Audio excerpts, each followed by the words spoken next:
Keith is, that's wrong. Bryan is now visiting me and asked me how did Nanny and Peepa get together, and he wanted to know something about the romance. So here goes. What year did they meet? Or approximately? 1915 or 16. They married in March 1917. So 100 years ago. Yes. And I think the romance took at least a year and a half, maybe 2 years. Wow, that's kind of a slow burn for that generation. Well, or in general. After all, they were both immigrants. Mother came probably at the end of the 19th century. She came over as a teenager, and Peepa came over in 1914. And they're approximately the same age, so there was a difference of behavior and so on that I think are interesting. Were they from the same part of Russia?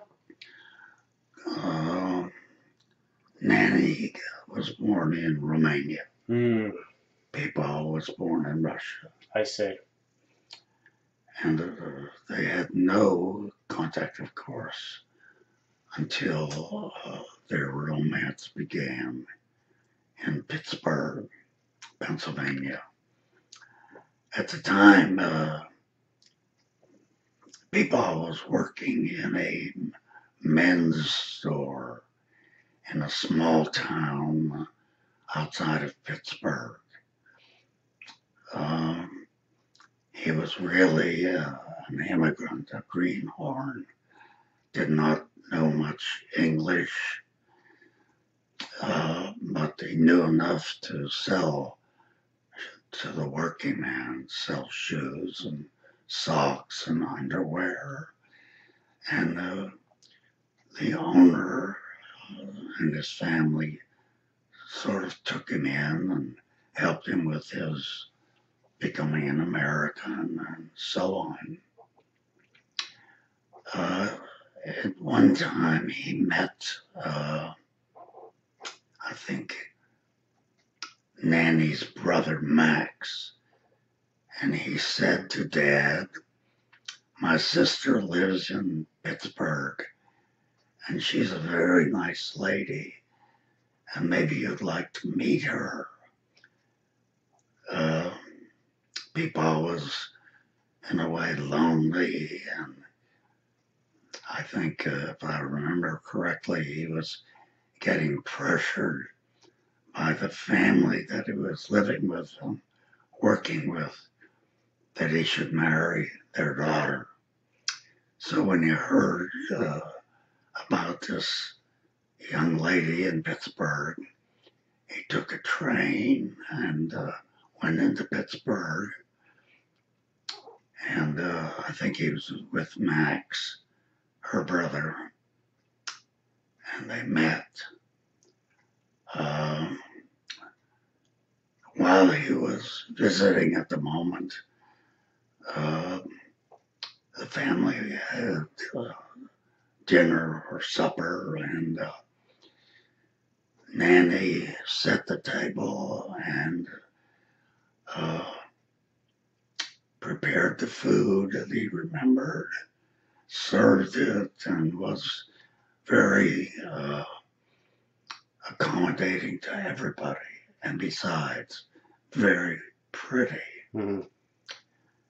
So when the evening ended, remarkably, Nanny said to Peepa, "Mr. Jackson,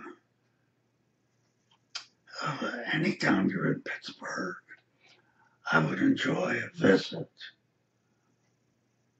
Wow. It's a big compliment. Yes, imagine he's an immigrant. He hardly talks a lot of good English. Here's this beautiful young Jewish girl who speaks Yiddish, who cooks and who prepares meals.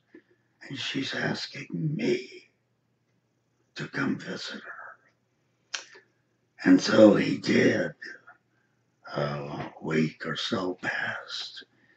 He wrote her a note and told her he was going to visit Pittsburgh and could they spend time together. She didn't want to leave the family, so they spent time together. There were several other visits, and he felt uncomfortable. He wanted to get away from the family, get away from anybody that was present. He wanted to have her to himself. Well, time went on, and soon he was bringing her flowers, and he would bring her candy. He was writing her poems. They would meet in a park. They would walk among the flowers and other couples that were dating. He was having a good time. And she began to express herself a little more. And she said, I'm not enjoying myself with you. He said, what's the matter? She said, well, you brought me flowers, and I didn't like that kind of flower. So he said, well, I'll remember that. So the next time he came, he brought her flowers. But she said, Mr. Jackson, I don't like those flowers. He said, well, let's try something else. So he wrote her a poem, and he brought her candy. And she said, don't you know, I don't like that kind of candy. Pretty soon they were just communicating and not having any dating. She was telling him she didn't want to see him anymore. He couldn't believe that that was possible. She was so sweet and beautiful. And he thought, I want you to be my wife. But time went on, and she was complaining about the candy and flowers and his poetry. And he was just extending himself, working hard at giving her things, composing poetry and pouring out his soul. We call that going full court press. Yes, very good. Well, time did come when she finally got over her behavior, and she said, yes, let's get married. So she announced to the family,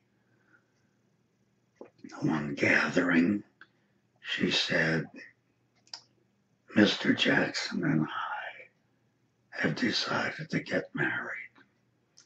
Family was very upset. Why is that? They said, he does hardly speak English. We can hardly understand him. It's true he speaks Yiddish, and you do too, but that's terrible. He doesn't have a good job. He's just new to the country. He's really a new immigrant, and you're smart, and you've got great qualities. She said, I'm going to marry him, and you're going to make me a wedding. And so they agreed, and so they were married. Why do you think she was acting out or upset or with him? Or do you know how he won her back from that at all? It seems kind of curious. I think she probably showed, I'm guessing, showed brief episodes of warmth and acceptance and even love. But my guess is it was a battle for who's going to run this marriage. Mm. Was he or was she? Mm. I think that's how the situation manifests itself. Was she a pretty strong personality? She was. She was. She was waiting for something or somebody. I guess he touched a sensitive, important part of her psyche that she realized he had qualities that she wanted to spend a life with. It's interesting that the family is what set them up earlier in the beginning. Was it his side of the family that arranged the meeting? Yes. Because it seems like her side of the family I'm was. sorry. Yes, it was her brother, I think, that introduced them. Uh-huh. He liked Peepa. He must have to introduce him to his sister. Yes. Peepa really had good qualities. He was part of a club that did put on skits that spoke to each other in English and that composed poems and did everything possible to become American. Nanny didn't have too much to worry about that because she came over as a teenager and she understood American culture already mm-hmm. when the two of them began dating. Mm-hmm. Sounds like she did a lot for him as far as him assimilating. Yes. And becoming an American. Very important. Yes. Mm-hmm. Yes. Incidentally, I now remember she had a job, but she worked in a factory that made tubing for lamps. She quit that soon after their romance began to bud. But their getting together took time and a lot of effort on his part. I will admit I'm giving you his side of the story that I read in his oral biography. I didn't talk to Nanny, my mother.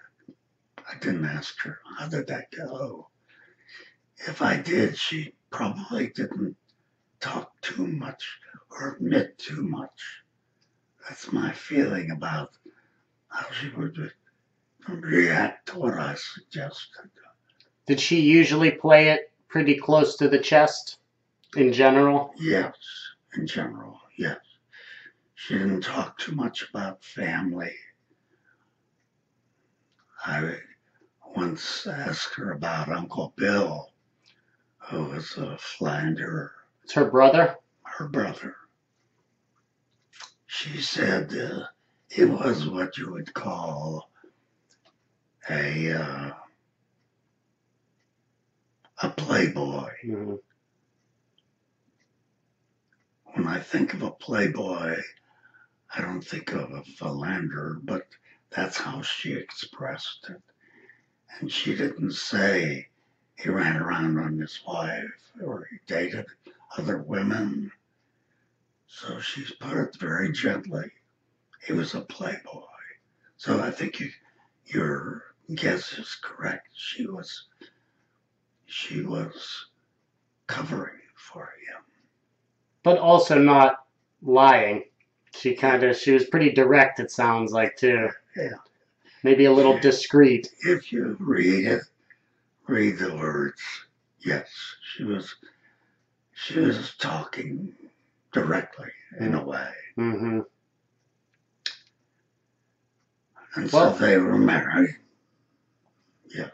I'm glad Peepaw went full court press, or else I probably wouldn't be sitting here right now. Yeah, exactly. Mm-hmm. Yes. I understand. Here was this girl who spoke Yiddish, who cooked Yiddish, Mm-hmm. who served family and friends. An American girl, no less, Yes. that did all these Who things. spoke English. Mm-hmm. And she was a good catch Yeah. for him. Mm-hmm. Sounds like it. Yes.